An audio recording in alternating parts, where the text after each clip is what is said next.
The man by the copier. The morning sun streamed through the tall windows of Morrison & Associates, casting long golden rectangles across the polished marble floor.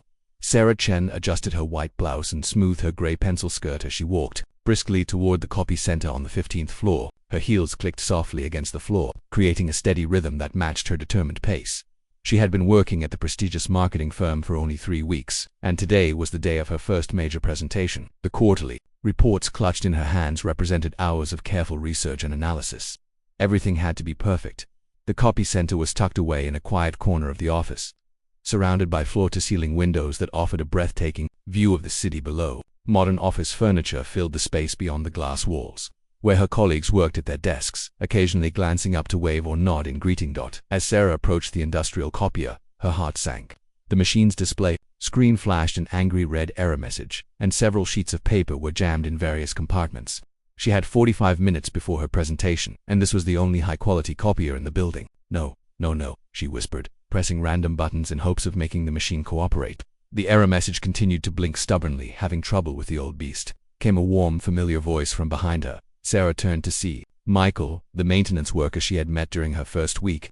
He was tall and broad-shouldered, wearing his usual light blue work shirt with the sleeves rolled up to his elbows. His dark hair was slightly tousled, and he carried a small toolbox in one hand. There was something about his confident smile and the way he carried himself that had always struck her as unusual for someone in his position, but she had never given it much thought.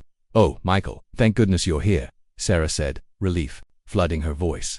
"I have a presentation in less than an hour, and this machine has decided to have a complete breakdown." Michael set down his toolbox and examined the copier with the practiced eye of someone who knew exactly what he was doing. "Let me take a look," he said, opening one of the side panels.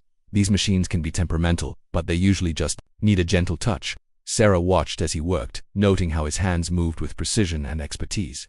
He didn't fumble around like she would have expected from someone who was simply following a manual. Instead, he seemed to understand the machine's inner workings instinctively. "So, nervous about your presentation?"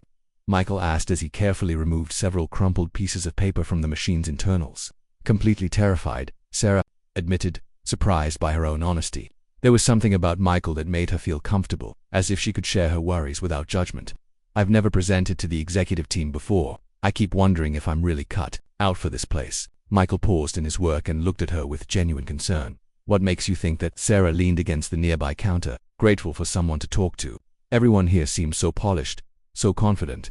They all went to prestigious schools and have impressive backgrounds. I've worked my way through state college and spent 2 years at a small agency before landing this job. Sometimes I feel like I'm pretending to belong." "Imposter syndrome," Michael said knowingly, returning to his work on the copier. "It's more common than you think, especially in places like this. You seem to know a lot about corporate psychology." "For a maintenance worker," Sarah observed with a gentle smile. Michael's hands stilled for just a moment before he continued working. "I've been around offices like this for a while. You pick things up."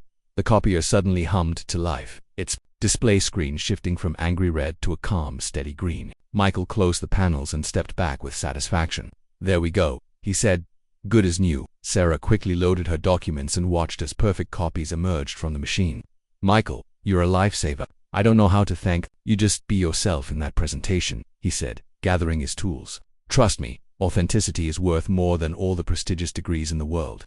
As Sarah organized her copies, she found herself studying Michael more closely. His work shirt was obviously expensive, made from high-quality fabric that fit him perfectly. His watch, though simple in design, looked like it cost more than her monthly rent. And there was something about the way he spoke, the vocabulary he used, that seemed inconsistent with his supposed role. "Michael," she said slowly, "can I ask you something?" He turned to face her, and for the first time, she noticed a slight tension in his expression. "Of course. Who are you, really, Michael?" It was quiet for a long moment, his blue eyes searching her face. Finally, he set down his toolbox and leaned against the copier. "My name is Michael Morrison," he said quietly. "I'm the CEO of Morrison & Associates." Sarah's copies scattered to the floor as her hands went limp with shock. "You single quotes read ... What? I started this company 12 years ago," Michael continued, his voice gentle but serious. "About once a month I put on work clothes and spend a day walking around the office, fixing things, talking to people. It's the only way I can really understand what's happening in my own company." Sarah stared at him, her mind racing to process this information. "But why didn't you tell me?" "Because you were real with me," Michael said simply. "You didn't put on an act or try to impress me. You just talked to me like I was a person. Do you know how rare that is when you're in my position?" Sarah slowly bent to pick up her scattered papers, her thoughts spinning. I feel so foolish. Why? Michael asked, crouching down to help her gather the documents. You treated me with kindness and respect. That says everything about who you are. As they both stood up, Sarah looked into his eyes and saw the same warmth and sincerity that had drawn her to him from the beginning.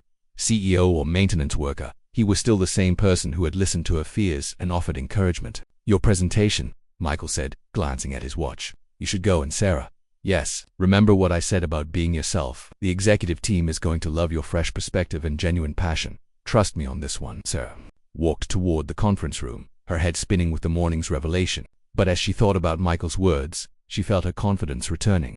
He was right. Authenticity was her strength, not her weakness. 2 hours later, as Sarah finished fielding the last questions from an enthusiastic executive team, she spotted Michael through the conference room's glass walls. He was back in his expensive suit, but he caught her eye and gave her the same encouraging smile she had come to appreciate.